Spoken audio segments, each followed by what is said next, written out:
Well, here we are.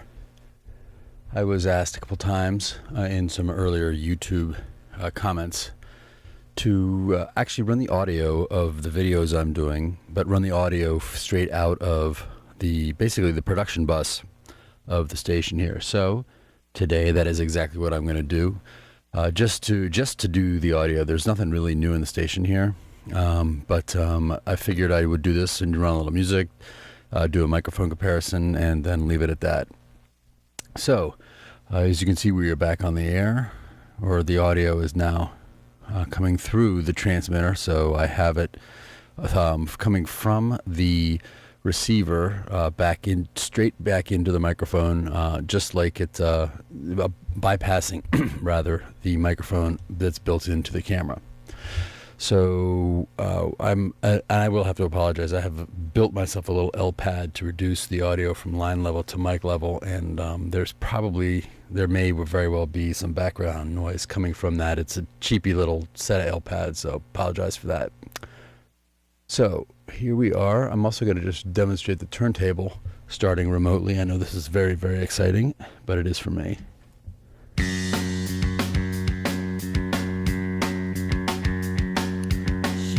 And I'm also going to try to run some of the other lines of audio through the board. And for that, just visually, let's just go over to the left rack. So just as a side note, I still have the audio coming out of the program bus through into the equalizer, then to the DBX 166XL, and that's really just a low end gate. So if the audio is like negative 40 dB or below, it just silences it out.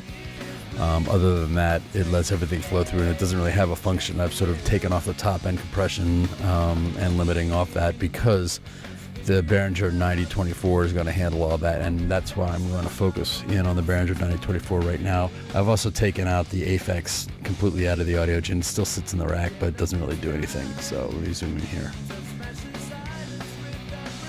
And I'm going to have to apologize, the manual focus, because for whatever reason this camera is not particularly good at focusing on LED, and especially doing it through Zoom. And I guess that's as good as I'm going to get. I hope you can see that. Jesus, that's not very good, is it? I mean, that's terrible. Well, maybe let's not do it that way. Run on the fly. Instead, I'm actually going to focus on the board then. There's the computer's music, and then let's just look down at the board. Okay, so on the board, let's move over to the computer. Give me more love from the very start. Piece me back together when I fall apart. This is a playlist or the program I use is just simply iTunes. Nothing complicated there.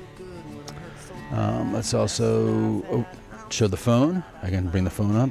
Again, I've never used it, and I don't ever plan on it, but it was kind of an interesting project to build the interface. And that goes off, and let's see what we got for music. I'm not sure why these aren't running, but I'm going to start them now.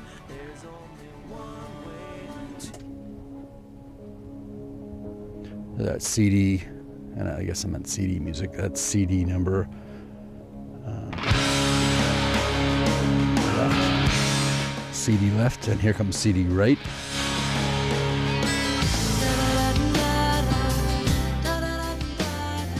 All right, so that's pretty much the music as it feeds into here.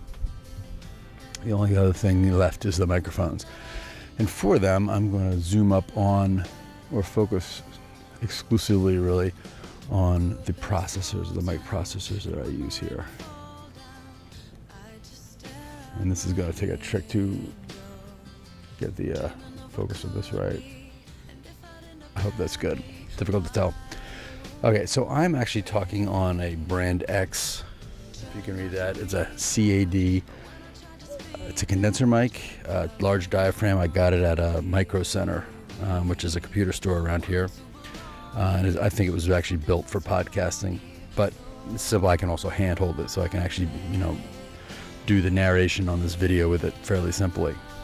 But I'm also going to demonstrate two other mics, the better mics that I have. So let's do that now.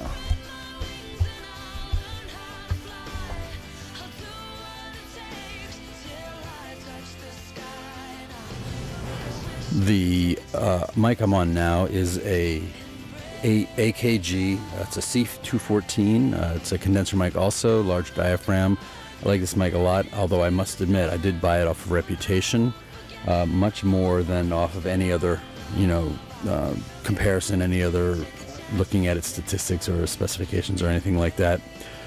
And it was also affordable. I got this used. Sounds good. However, it's still, in my opinion, not as good as my old trusty Sennheiser MD421, which I think is probably one of the best mics I've ever seen, ever used. So let's go over to that. So here's that Sennheiser. It's got to me, and maybe this is specific to my voice and how I hear my voice, but I think it's got a better low end, and I also think it's a little crisper, and it's got a better high end.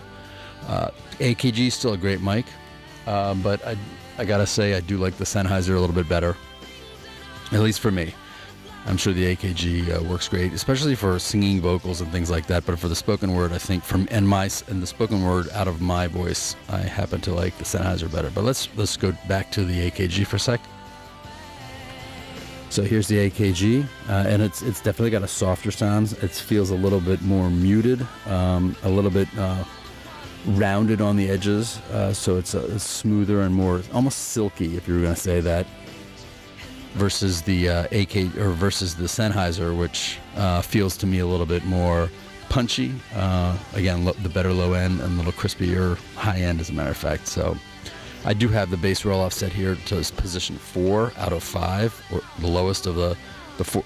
I guess it's the lowest, except one off the lowest. That's what I'm saying is 4. Again, both of these are running through almost virtually identical settings on the exact same processor. These Symmetrix 421Ms.